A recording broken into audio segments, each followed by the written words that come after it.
कहानी बताने जा रहा हूँ जिसमें यह साबित करता है कि गुरु का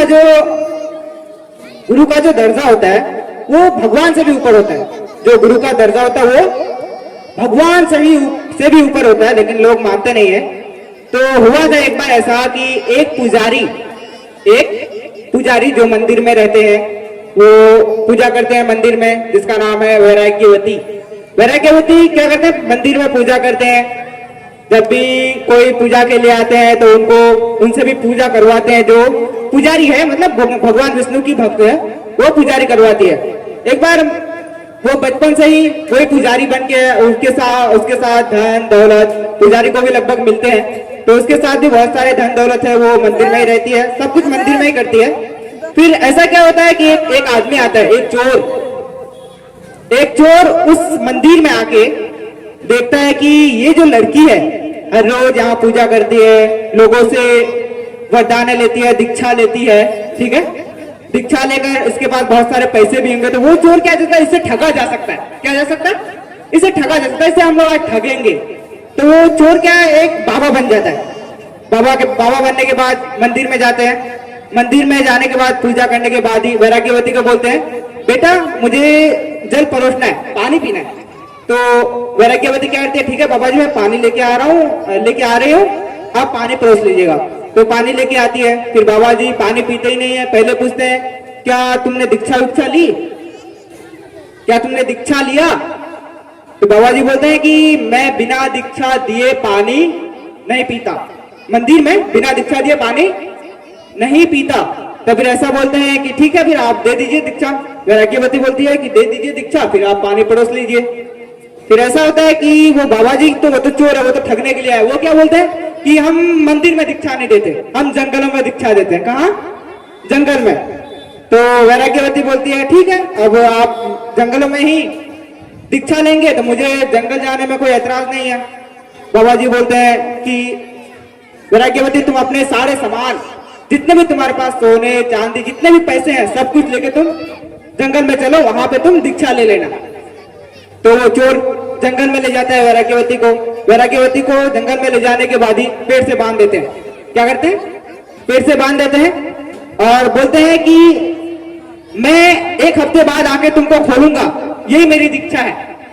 1 हफ्ते बाद आके तुमको खोलूंगा, यही मेरी दीक्षा है। तुम मुझे अपना गुरु मानती हो, अब जब गुरु मानती हो तो 1 हफ्ते बाद आके खोलूंगा, फिर ही खोलना, नहीं तो मत खोलना। वो सारे सामान सोने चांदी पैसे लेके चला जाता है चोर। अब ऐसा होता है कि रात हो गई, उसके पापा बच्ची को घर पे ढूंढ रहे हैं कि बच्ची मंदिर गई थी सुबह ही, अभी तक घर नहीं पहुंची है, कहाँ है? पापा निकलते हैं घोड़े लेके, ढूंढते जंगल में देखते हैं कि वैराग्यवती पेड़ से बंधी हुई है। फिर क्या हुआ? वैराग्यवती पेड़ से बंधी हुई है। तो बोल रहे बेटा आ तुझे मैं खोल दूं। तो वैराग्यवती बोलती है कि नहीं, मुझे मेरे गुरु ने बांधा है, गुरुदेव ने बांधा है, तो मैं खुलवाऊंगी भी तो उसी से, वो भी 1 हफ्ते बाद। कब? 1 हफ्ते बाद, जब भी खोलेंगे मेरे गुरु ही खोलेंगे। तो वो बोलते हैं कि पापा मैं आपकी बहुत सम्मान करती हूँ, अच्छा होगा कि आप मुझे यहीं पे रहने दें, आप चले जाए। तो पापा चले जाते हैं, तो पापा को बेबस कर देती है। फिर ऐसा होता है कि जब विष्णु को पता चलता है कि ये पुजारी गई कहाँ, हर रोज मंदिर में पूजा हो रहा था, अब पूजा नहीं हो रहा है, क्या हुआ? वो पुजारी कहाँ गई? नारायण को बोलते हैं नारायण जाओ ढूंढो पुजारी कहाँ गई है। फिर पुजारी नारायण ढूंढता है जंगल में, ढूंढते देखती है पेड़ से बंधी हुई है। पुजारी को देखती है कि पेड़ से बंधी हुई है। नारद जी देखते हैं कि पेड़ से बंधी हुई है पुजारी। अब वो पुजारी को पूछ रही है, पहले नारद जी के आगे पुजारी माथा टेकती है, फिर बोलती है कि हाँ मैं तुझे खोल दूं। तो वो क्या बोलते हैं, वैराग्यवती क्या बोलती है कि नहीं, मैं खुलवाऊंगी तो मेरे गुरुदेव से ही, जिन्होंने मुझे बांधा है। फिर वो नारद क्या बताता है कि वो गुरुदेव नहीं थे तुम्हारे, वो क्या था, चोर था, वो ठग था, तुम्हें ठग के लेके गया। फिर ऐसा होता है कि वहां पे वो भी नहीं खोल पाते, तब वो बिना उसकी इजाजत से खोल नहीं सकते। फिर नारद जी चले जाते हैं फिर भगवान विष्णु के पास। फिर भगवान विष्णु जी के पास बोलते हैं ऐसी बात। फिर भगवान विष्णु बोलते हैं अब मुझे ही जाना पड़ेगा। अब भगवान विष्णु भी वहां गए। अब भगवान विष्णु भी वही बात कही कि हाँ बेटी मैं तुझे खोल दूं, बहुत दिन से मंदिर में पूजा नहीं हुई। तो वो कहते हैं भगवान प्रणाम, मैं आपसे भी नहीं खुलवाऊंगी क्योंकि मुझे मेरे गुरुदेव ने बांधा है, तो खोलेंगे भी तो मुझे मेरे गुरुदेव ही। बोले ये क्या, तुम वो चोर था, वो चोर तुम्हें ठग के गया, तुम्हारे सारे सामान, सारे सोने, सारे चांदी सब कुछ ले गए, तुम उसको अपना गुरुदेव मानती हो, अपना गुरु मानती हो।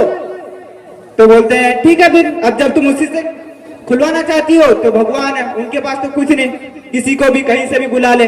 तो नारद जी को बोलते हैं कि आप जाइए और उस चोर को लेके आइए। बोले ये चोर कहाँ मिलेगा, कहीं भी चोरी का प्लानिंग कर रहा होगा, देखो। सब भी नारद जी जाते हैं, चोर को पकड़ते हैं, चोर को लेके आते हैं जंगल में, वहीं पे बोलते हैं चोर आया, फिर वो भगवान को प्रणाम करते हैं, चोर भी डर के मारे कांप रहा है, फिर प्रणाम किया, फिर क्या बोलते हैं, फिर भगवान जी क्या बोलते हैं, आपको भी प्रणाम है गुरुदेव, पहले आप इनको खोल दे। वो भगवान भी उनको प्रणाम करे, पहले आप इनको खोल दे, फिर इनको खोल दिया जाता है। फिर क्या बोलते हैं, एक वाक्य बोलती है, बहुत अच्छा वाक्य है, गुरु गोविंद दो खड़े काके लागू पाए, बली हरि गुरु आपने गोविंद दियो बताए। मतलब गुरु और गोविंद, गुरु और भगवान दोनों साथ में खड़े हैं, पहले किसके पैर छू, पहले उसके पैर छूंगा जिसने मुझे भगवान के बारे में बताया, तो सबसे पहले कौन, गुरु।